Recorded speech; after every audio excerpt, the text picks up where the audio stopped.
BC ఐక్య వేదిక ఉమ్మడి రాష్ట్రాల అధ్యక్షుడు వేరి రామచందర్ యాదవ్ ఆంధ్రప్రదేశ్లోని కందుకూరు నియోజకవర్గ అభ్యర్థి మధుసూదన్ యాదవ్ని గెలిపించాలని స్నేహితులతో రమేష్ యాదవ్ ఆధ్వర్యంలో ప్రచారంలో పాల్గొన్నారు.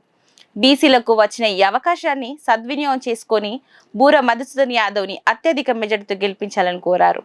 ఈ ప్రచారంలో ఐక్య వేదిక అధ్యక్షుడు బేరి రామచంద్ర యాదవ్, బీసీ ఫెడరేషన్ అధ్యక్షులు ఆర్కే సాయన్న, కుమార్ యాదవ్, హరిబాబు యాదవ్ పాల్గొన్నారు.